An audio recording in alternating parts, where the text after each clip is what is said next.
Good morning, everyone. I'm Johanna Dunlevy, the Wellness Manager at Employee and Family Resources, and I'm excited to have with us today Barb Rank, facilitator and life coach, and she's here to share information about the Enneagram.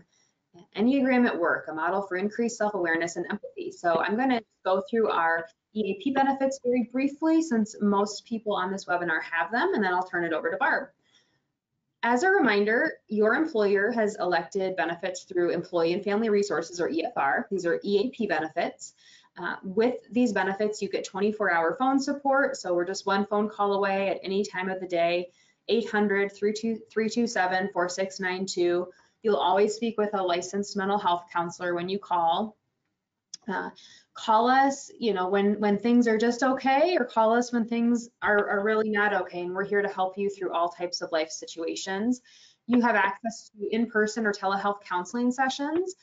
The first 3 or 6 sessions, depending on what package your employer has, is at no cost, and it is completely confidential because we're HIPAA compliant. In addition to counseling, you have access to financial consultation, legal consultation, elder and child care resources, identity theft resolution, and life coaching. So I'm going through the benefits pretty quickly because I want to give most of our time today to Barb to talk about the topic. But our website, efr.org, has a lot of great information about each of those benefits, so please check our website out. In addition to our website, we have an app that you can download. You can look for us in the Apple or Google app stores, just search EFR, and we're usually maybe the third hit down. Download the app, it is free. On that app, you can, again, connect with a counselor by calling us or using our chat feature. You can read our blog, listen to our podcast, sign up for webinars, watch past webinars. So the app has all sorts of great resources. And for a lot of people, when you have an app on your phone, you're just, that much more aware of that benefit that you have that maybe you had forgotten about. And speaking of the podcast, this month we are featuring Barb as our guest. So we have a podcast called Emotion Well. You can access this through efr.org under the Stay Connected menu. From there, you can listen from our website, or it will link you to Apple, Spotify, or Google podcast players, or you can listen from our own app. But we have a variety of episodes. We're currently in season 5, and we kicked that season off with Barb talking more about the Enneagram. So if you find this webinar to be really interesting and want to learn more, I recommend checking out that podcast, or if you're not able to stay for the whole webinar today, you can definitely pick up where you left off in the podcast, or this webinar is recorded and will be on our website for later viewing. I'm going to turn it over to Barb now, and please remember you can use the chat to type in any questions you have, and we'll answer those at the end today. Oh, so Hannah, did you also want to cover this slide as well? Oh, yes. We have, I almost forgot, we just finalized our August webinar details. So we're going to be talking about the 5 tips to transition into the school year with Steve Arneson, one of our own school counselors. Steve works with our student assistance program. So he's in schools, he's a veteran student counselor, and he will be facilitating this webinar on August 17th at 10 a.m. So to register for that, again, click on efr.org, Stay Connected menu, and sign up. Thank you. Thank you. All right, well, welcome again, everyone, to this webinar. We had about almost 200 people register, and we have almost 100 on the call so far. So I just want to thank you for taking time out to listen to today's topic. And I love this topic. I obviously teach on this topic. I'm a life coach for this topic and others. But I say that because I'm going to honor your time. We will wrap up as much as possible by 10:45. And for those who want to hang around until 11, that last 15 minutes, I'll make myself available for additional Q&A. And we have a recording of this. You'll be given the handouts that I'm going to give today. There's the podcast. So there's different ways to get more information, but I'm going to be running through this pretty quickly for those reasons. So who am I? So my name is Barb Rank, and I was originally supposed to be a high school English teacher. That was, I thought, my path. So I went and got my undergrad in high school English education. Then I ended up not getting a job right away. I was down in Missouri at the time, and I ended up, what I like to say, is in prison for a year. At that time, they had passed a law saying that every inmate has to get their GED if they don't have one, and they were hiring licensed teachers. So it was a state job. I needed to pay the rent, and I took the job, and I did that for a year. Through that experience, I learned a lot about just people in general and life. And what I learned about myself was I really like to work with motivated adults. So that led me out of prison and into corporate America, where I spent the next 24 years teaching, facilitating, and educating on topics like communication, conflict resolution. I would call them the people skills. And then 4 years ago, I added to that toolkit life coaching. So I like to say I've got tools and skills that can help you become really professional and polished if that's what you're looking for. And then sometimes we get to that point and then we kind of feel exhausted and burned out. So I also have the tools to help you become more the person that you were always meant to be. That then led me out of corporate 3 years ago. I started my own business in March of 2020. And because I know my Enneagram number, I had a lot of self-awareness around what am I doing? But I have not regretted the decision, and I'm here today to talk to you about this topic. So I do have my own company, and then I also contract with EFR, and that is who I am being brought to you today by. All right, enough about me. Let's talk about the Enneagram. I will cover, what is it? I've got a group this big, and so I've got to assume some of you may not know how to pronounce it, and some of you may actually know your type and have done some work with your type. But I'll cover that at a brief level. I'll also talk about this model and its use. It's got a history that was not corporate, and now it's starting to be used in corporate, so I just want to talk about that. When is it the best time or way to use this model? And then I'll just give you a brief overview of all those types. At the end, like I talked about, we might not get to the Q&A by 10:45, but I'll stick around for those that do have questions. So first, Ennea what? The Enneagram is how it's pronounced, but it's potato. I've heard it Enneagram, however you'd prefer. It's Greek, and really what it stands for is Ennea is Greek for 9, gram is Greek for model. It is a 9-typed model, as you can see. So one with this model, or what are the kind of drawbacks to this model? And the first one is that it's what I consider open source. Now that can be good, but that can also be a drawback. And what that means is there is no one owner of this model. Like if you think of Myers-Briggs, there's a research-based company, they kind of own that content and the research behind it. If you think of DISC, that is a copyrighted model, if you've ever used that one. So this isn't owned by any one group or organization. And so therefore, teaching it can depend on the instructor and what they've learned or how they've taught it in the past. It can have a wide range of lingo within that. The assessments out there for the Enneagram, and there are several, you're going to be confused when you take a lot of those because they just give you this output saying you've got these different types and you have different weights to these different types, but you don't necessarily know exactly what your type is and what you're supposed to do with it. Now, I will tell you here that the IEQ-9 is probably the most accurate if you're going to take one test one time, but it's about $120. So if you want to pay to get it right the first time, I would recommend IEQ-9, and I can put that in the chat. So the other thing is this model, what I love about it is also what kind of makes it uncomfortable to use this model.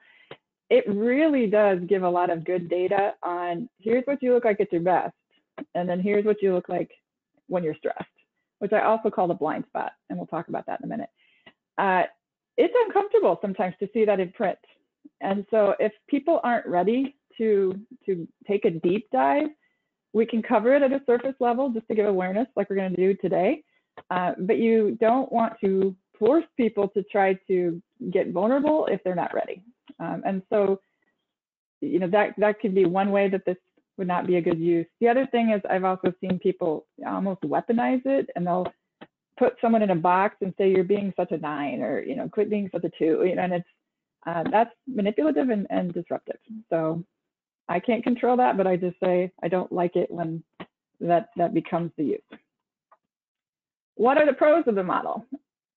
What I really love about this model is, like I said, it can give you a ton of language and data and accurate descriptions around why people do what they do, right? And especially when you look at someone and you're like, I don't get why would you think that, or why would you do that?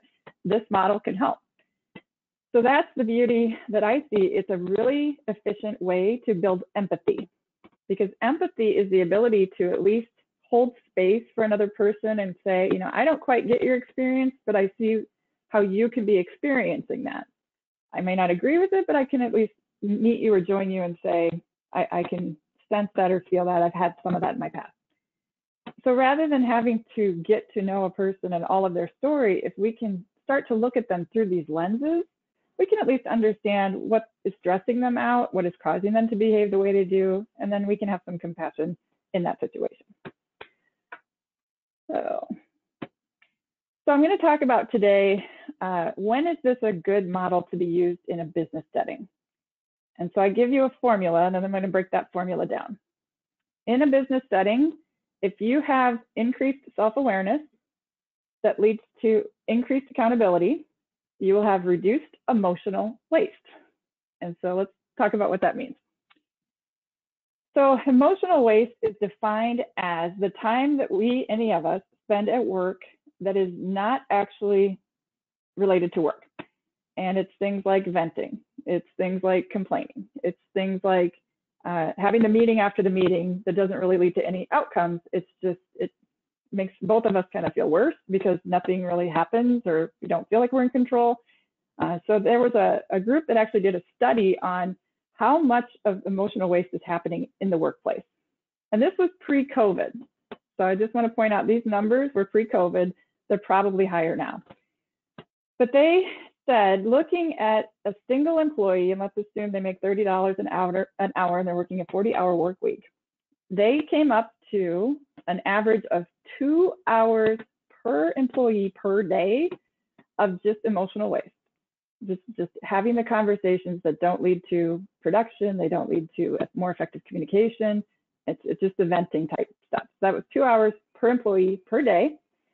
Now, if they're making $30 an hour, that's equating to $300 a week, and that equates to per employee $15,000 plus a year of their annual salary not being invested in productive things. That's just one employee. Then they looked at the leaders. Well, how much time do the leaders spend in managing the emotions and the emotional waste, again, conversations that don't really lead anywhere? And they said, you know, double the salary of the leader, 40-hour work week, they spent the same amount of time managing the emotional waste of their employees. So 10 hours per week per leader, $600 a week expenses per leader that are going toward just managing emotional waste, and that's $31,000 annually. So then if you have a company of 100 employees and they're each having this average emotional waste, that is going to cost you on average annually almost $2 million in just lost production time. So that's just one piece of data, one piece of research, but you know, can you see it? I mean, I know I've been involved in the emotional waste conversations, and so I have to believe that other people out there do as well. Leaders, you see it all the time. What else could we do with that time? So another study says that, and this is Cornell University, what is the biggest predictor of sustainable organizational success? And anytime I ask this question, I usually get things like communication or efficiency or whatever it is. Well, according to this study, it's actually high levels of self-awareness. So having each employee, each leader really understand their own patterns, what stresses them out, why they're seeing a situation the way they're seeing it, that is the most helpful to be able to move things forward and reduce emotional waste. So that then is the best use of this particular tool. It can increase self-awareness, which leads to better decisions, better outcomes, and ultimately personal accountability. So I teach this model and coach with individuals. I've also used it with groups and teams, and it's really good for leaders, especially leaders that are trying to understand, you know, my team and they're different. I don't understand why they do what they do. This model can be helpful. So at this point, I'm now going to introduce you to the 9 types of this model, 1 through 9. And I'm going to do this from the lens of when they're at their best, but then also what they look like stressed and in their blind spot. So as I walk through each of these, again, you'll get the deck afterward, and there's a lot more information. I'm just covering high level today. So with this first one, type 1, this type, to their core, gets out of bed in the morning and really wants to improve things. They really are motivated to see things as they are, but then always say, what can we do to make it better? And not just better, but if we're going to do it, let's do it with excellence. So you'll hear a type 1 use a lot of that language. You know, it's still not right yet. We can still do better. Let's do it with excellence. Let's not cut corners. Quality is very important to a 1. The other thing that's important to this type are details, right? If we can get the details right, then we can have a predictable, consistent quality outcome. So let's make sure we do it right every time. Their personal mantra is IDWI, okay, what that stands for is I do what I say I will do. And that is extremely important to this type, to be able to deliver on their promises. And not only that, but do it with excellence. So characteristics of the type 1, they are very self-disciplined. They don't have a ton of emotional range, at least initially, right? Because they're monitoring and managing their own selves, and they're doing that to bring forth their best product.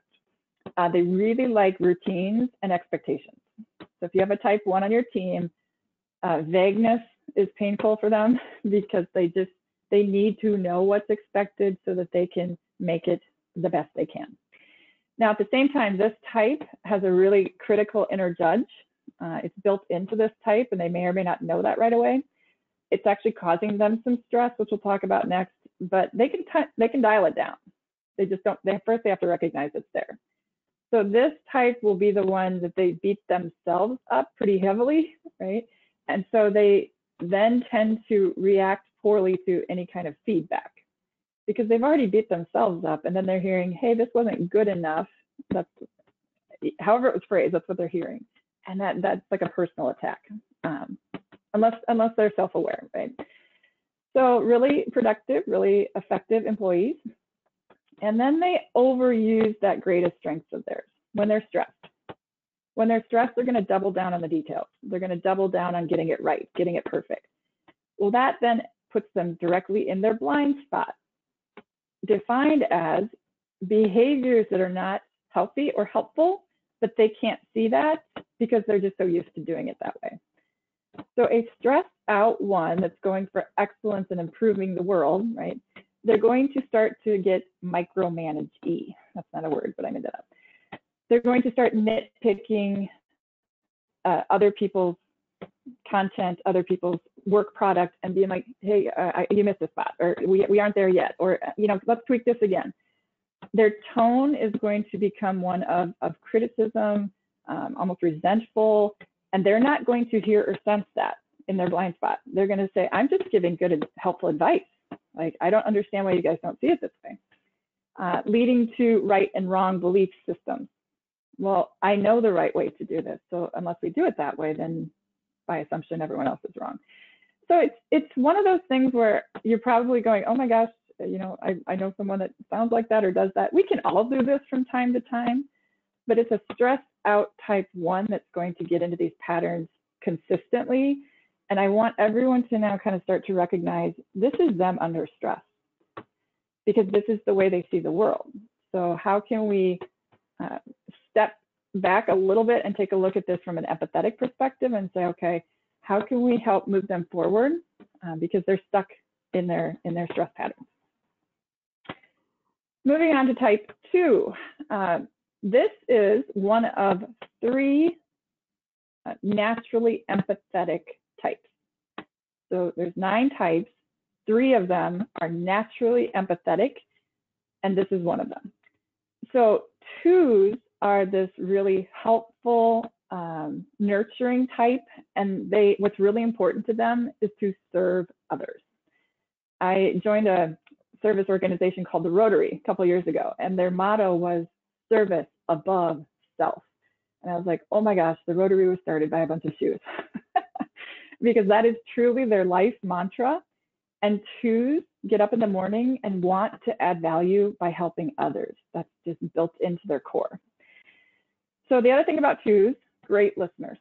They really want to get to know and connect with a person at a personal, relational level. So they will spend the time to do that. I think of like call center representatives. There's probably a lot of twos because they can be of service. They know everyone calling in needs help, and they can inspire them and encourage them. Now, at the same time, the twos' language that they speak is encouragement and affirmation. That's what they do for others. They want and need that as well. I call it their love language. When they don't get that, or when they perceive that there's going to be conflict in a relationship, twos, kind of like ones will take criticism personally, twos will take relational conflict personally. And they're going to spend a lot of time worrying and wondering what other people think about them when they're not self-aware. So that's going to be their emotional waste trigger. Now, at the same time, twos are extremely team-oriented. They're going to be the ones that want the team to come together and really want to get to know everyone on the team. So they do make good leaders in that respect as well. What happens when a type 2 hits their blind spot? Well, they are going to lose their boundaries. They don't want to displease anyone. They don't want to disappoint anyone, and they're very worried what you'll think about them. So they're just going to keep saying yes and saying yes and saying yes. And then they're going to get exhausted, and then they're going to get angry. It'll start to sound like, don't you appreciate all I do around here? Doesn't everyone see how much I'm working and how hard I'm working? And what's happening is that they're not recognizing their stress behaviors, and so they're getting themselves into their blind spot. So we need to, again, take a step back and say, what can we do to help you give your best yes? And the 2 is going to need help getting there. Next up, type 3s. As you can see by the picture, type 3s really love their goals. They love that sense of achievement that comes from setting a goal, getting to the goal, that feeling of we crossed the finish line. And 3s are going to want to do that as quickly as possible. So they value efficiency on the way to achieving these goals. Very self-motivated. You don't have to check in with a type 3 if you give them an assignment at work. They're motivated to not only get it done, but get it done quickly, and then probably exceed expectations because they're very competitive. So 3s believe that they add value on the team by getting stuff done, and they can be very flexible and adaptable. Let's see. Their competitive streak can push them into their blind spot because they're going to think, I've got to keep up with everyone else, or what's it going to take to get the next promotion? I've got to set myself up for success over there. And 3s, when they're not self-aware, can have this really kind of tense, restless energy. They put off that vibe, like what's next and what can we do? And they're excited about it, but it's a signal that they can't relax. And then other people kind of feel tense and anxious around them when they're in their blind spot. So a stressed out 3 is going to go from productive and wanting to accomplish and showing people, hey, look at what we're capable of. Like, look what's possible. That's a healthy 3. A stressed out 3 is going to double down, go into workaholic drive, starting to push people beyond their max, start to get aggressive in their tone, start to demand production and compliance.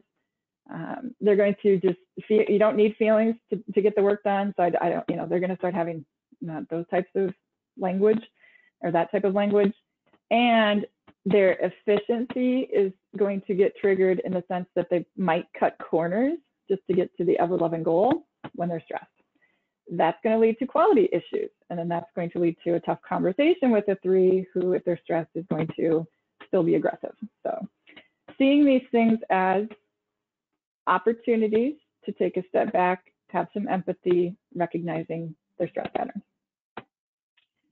Next up, type 4. This is the second of the 3 most naturally empathetic types. So the beauty of a type 4 is how easily and naturally they can just sense the emotional landscape in any situation, any room, any relationship. It just comes naturally to them. And then the fours actually they're the one type that has the best emotional language.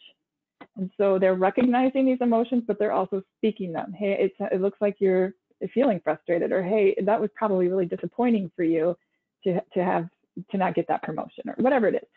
Fours just can step into that space of vulnerability pretty quickly and naturally, and use the language that helps people feel seen and known. The other thing about fours is they're really gifted at bringing beauty to the world.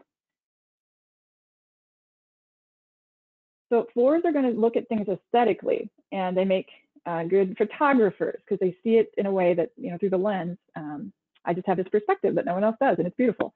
It could be art, it could be songs, it could be blogging, it could be graphic design, it could be whatever they can do to make the world a more beautiful place, but in a way that only they can do it.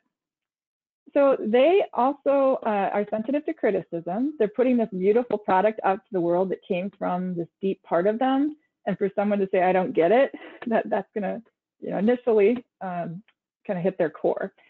The other thing is they are so creative that sometimes they have difficulty meeting the corporate timelines, in a sense. Like, I don't want to be boxed in to produce my beauty on a regimented, rigid schedule.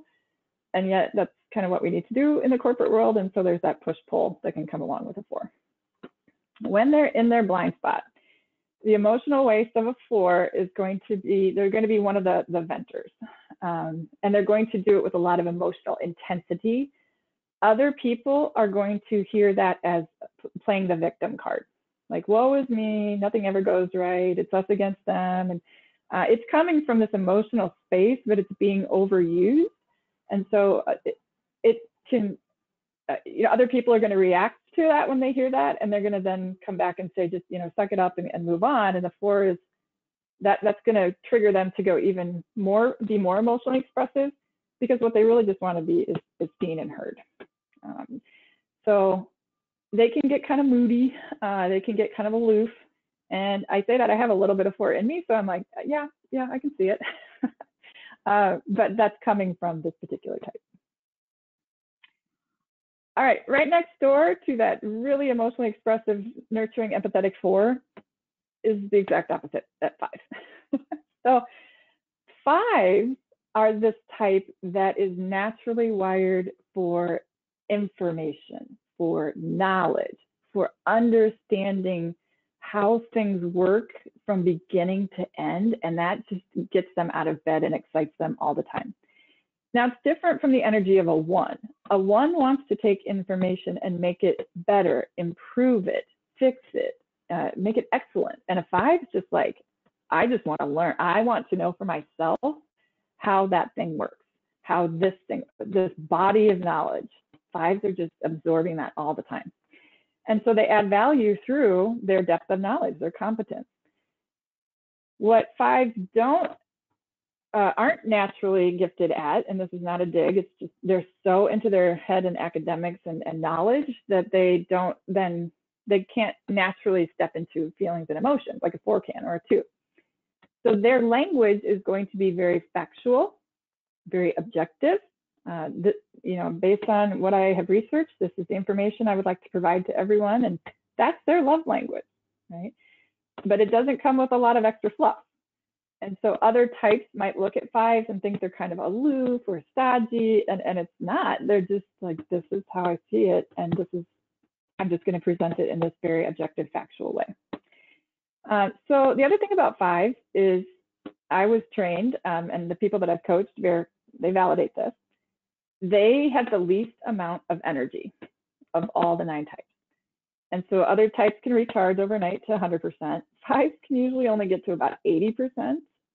And that doesn't make them less productive, but what happens is they have got to schedule out their day according to what's going to zap them and how much energy it's going to take. I know several 5s, a friend of mine included, they take naps, just short cat naps throughout the day, just run out to the car. I'm like, how do you do that? But they need to recharge. They like to work alone. That recharges them.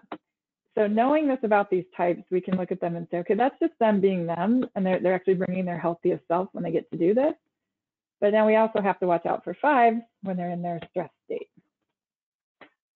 And 5s are going to be hard to detect when they're stressed because they normally like to be by themselves. They do like to go off and research tons of information that gets them really excited. But when they're stressed, they're going to isolate. And so I think the big difference there is they're going to stop responding to communications. They're going to turn down, meeting invites or social engagement, anything that like, nope, I just need to not be around people. And it's not to recharge. It's because they're stressed and they're trying to self-protect. The other thing that a 5 could do is use their information as a club. So you'll start to hear them saying things like, I can't believe you people don't get this, or if you only read the 16,000 page email, or I'm being kind of, I'm using my expression, but they wouldn't say that, but they over dump information as a self-protection mechanism because they're afraid of having to take a stand. And so they also get into analysis paralysis. I can't possibly make a decision until I have even more information, so I'm going to need another 5 months to figure this out, and that's just them being stressed. So recognizing this, having the conversations to get them to where they need. Next up, we have type 6. Now, type 6s are kind of like type 2s in that they're really good team members, team players. They love to network and they like to build strong networks of people to work with. And so they are going to want to try to get to know people and kind of get to know the systems and the processes. They really get excited about that too. What really excites a 6 is having a plan. They need to have a plan. And so if they walk into kind of an entrepreneurial, solopreneur environment and they hear things like, well, I don't know, I just figure it out on a day-to-day basis, or, we switch it up all the time, that's literally going to stress out a 6. Now, at the same time, their gift is having a plan. So the 6 in their healthy state would be like, how can I use my gift to help you become even better, more efficient, more productive? And so a 6 will want to put together a plan.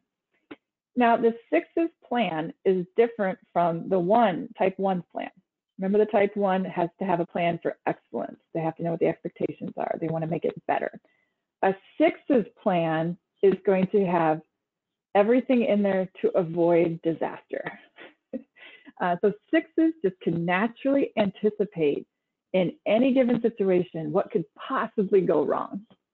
And they like that, like that's their natural gift. And so they want to put a plan together to avoid disaster, and that's their gift to the people they serve. They are also one of the most loyal of all of the types. So if you get a 6 in your corner, or you love a 6 or know a 6, they want to be there for you. It's very important to them. They also have a funny sense of humor, but it comes with an edge. There's a little bit of sarcasm thrown in. And they're just naturally skeptical. They're not going to take anything at face value because they're like, I can see another side, and then I can see where this one could lead to this, that can lead to this, and so they can just naturally see all of that. That can have a little bit of Chicken Little effect. And I may be dating myself, but Chicken Little was a parable, and he kept running around saying, the sky is falling, the sky is falling. The 6's can get into that stress state or rut if they're not careful or self-aware. And they will start to believe their own thinking that, oh my gosh, I can see everything that could possibly go wrong. So let's go into the stress state of a 6, which I just kind of described. They're worried, they're anxious, they're fearful, and they're kind of like that 3 energy when they can't relax or rest. It's contagious. That fear and anxiety of a 6 in their stress state is also contagious, which can create emotional waste in a team, starting from the 6 in their stress. They can also go from being loyal and dependable and planning to being really rebellious, because if they don't feel like they're getting the support they need, or they're not feeling heard or validated, they're going to kind of take their network of people and hunker down and say, look, we're not moving forward until we know that every single one of these things is going to be taken care of. That's never going to be possible, to have everything figured out, but a stressed out 6 is going to dig in their heels. They can also look like a 2 in that they'll agree to everything, to keep piling it on, and then they start to not produce, or they miss deadlines, or their dependability is impacted, and that's going to stress them out more. So just patterns and things that, again, as we recognize them in ourselves and others, we can start to raise that awareness and deal with it differently. 3 more to go. Well, yeah, I think we'll hit our time. So type 7. I smile when I talk about type 7s because that's just the 7s are the most optimistic of all of the 9 types. They just are. Like if you did a cross section of a 7, they're going to be like 90%. Their DNA is 90% optimistic. I made that up, but it feels right based on the 7s that I know, and my husband is a 7. So what 7s value and want and need are new experiences, new adventures, something to look forward to, because the future is bright and they're wearing shades, right? So 7s make great entrepreneurs. You can put them on the new projects at work because they're just going to figure it out and dig in, and they want to. They're very big problem solvers because their heads are going a mile a minute, and they have a lot of stuff bouncing around all the time that they get excited about. They have a lot of ideas. If you're talking to a 7, I had this great idea and I had this great idea, and you kind of get excited because you hear them getting excited, and they might forget it 10 minutes later, but at the time we were excited. So they add value through getting that momentum, getting that excitement about what's next. As a result, they can make friends pretty easily. They can, colleagues generally like working with them when they're in their healthy state. And I've coached a lot of people, and I've worked with teachers about this, and they say, do you think the ADHD kids can be type 7s? And I said, well, you can't make that blanket of a statement. But I will tell you that the mind of a 7 is a whirling dervish, and so they can have difficulty staying focused. They're going to be the ones in your meetings, maybe tapping their legs or typing while someone's talking. They're focused. They can hear and they can do a couple things at once, but they have a lot of energy to burn. So what could this energy lead to when they're in their blind spot? Well, what's interesting about a 7, you'll know they're stressed when they get angry, because they're trying to, 90% of the time, be this happy, optimistic, we can get through this. I know this is tough, but let's keep going. That's where they start. And then they keep hearing what they hear, Debbie Downers, right? Or people saying, I'm kind of scared. I don't know if we can do this. I'm fearing that we're not going to be, and then they just start getting mad because people can't see the bright side. So that's a stressed out 7. Stressed out 7s also, like several types, overpromise and underdeliver, because in their mind, they really do think they can get it done. And then they might not realize how many other people have to be involved, and then that impacts the timeline. And then again, they're going to get angry. They also aren't great at emotions other than optimism, excitement, enthusiasm. Those are their main emotions. So when we have to have a difficult conversation around performance or communication or team connectedness, like that, they're just going to be really uncomfortable. They can get through it. It's just not where they naturally spend their time emotionally. So 7s have to work a little bit harder to get to that space. All right, 2 more. Type 8. This type, you can see the woman in the picture. I picked that one for a reason. This is the most bold, confident, self-assured of all of the types. And for that reason, they kind of get a bad rap, because they will walk into a situation, a room, and whatever, and they can be absolutely flexible and adaptable, but they know who they are, and they don't care who else cares or who else, like what other people think. They really don't. And so for that reason, they show up very authentically, but it can be a lot, right? Especially for other types that they don't show up that way, and they're looking at the 8 going, you're a lot, right? But here's the great thing about 8s. They drive results, and they really want to fight for the underdog. So 8s have this sense of, I have to protect the vulnerable. That is built into an 8. So when you're with an 8, try to figure out who they're trying to protect, because that's in there. And the other thing is, 8s want to challenge the status quo, because if we keep doing what we've always done, we're missing out on opportunities for progress. So they see themselves as disruptors. That is built into their core. And if you know this about an 8, where can you position them so that they can be their authentic selves in a workplace that needs this type of energy? So what can happen when an 8 gets stressed out? They're going to go into competitive mode. They're going to cross over from assertive and push it forward and let's make sure we solve this crisis, to overly competitive, overly driven, pushing people too hard, pushing themselves too hard.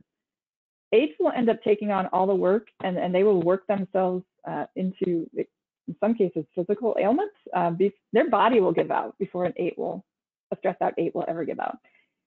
They're going to be confrontational to the point of intimidation. This is them stressed out. So walking an 8 back into the state of people are not out there to get you, you're not being betrayed, but you're seeing it that way because this lens is on too high, I guess. And finally, we wrap up with the type 9. So this is the third most naturally empathetic type, the 2s, 4s, and 9s. And look at this picture compared to the 8, right? Like, she's still got her arms crossed, but there's an approachability factor, and that definitely goes along with 9. 9s are great at mediation, at negotiation, in the sense of like, what's causing the conflict in this relationship? I want to hear from all sides. And that is because this type can clearly see the perspectives of all the other 8 types that I just talked about. That comes naturally to them. So what's hard for a 9 is to figure out, what do I really think? Because I agree with what the 8 said and what the 3 said and what the 5 said. I can see all sides. So what do I really think? And it can take a 9 a while to sort through that, if they even take the time to sort through that. A lot of times 9s just go along because it makes sense at the time. That can cause some stress later. We'll see that in a minute. But they're not going to be the ones that are going to be your bold, take a stand type people, at least initially. The other thing about 9s is they have some sort of comfort routine that they really like to do to give them a sense of internal harmony. And when they're doing that thing, leave them alone or you're going to get the wrath of a 9. So it could be reading, it could be crocheting, it could be, I know someone that crochets a blanket a week and she's like, don't mess with me in my comfort zone. That's them recharging, which is also a tell for a 9. All right, so what could this naturally kind conflict mediator, like what could stress them out and what do they look like? Well, again, if they're not given the time or given the tools to help them sort through what do I really think, they can start to go along to get along and go along to get along. And then they figure out 2 weeks later that they are really mad or they didn't agree or they're upset about this thing from 2 weeks earlier. And they're going to get mad about this thing now, but it's really coming from this space over here.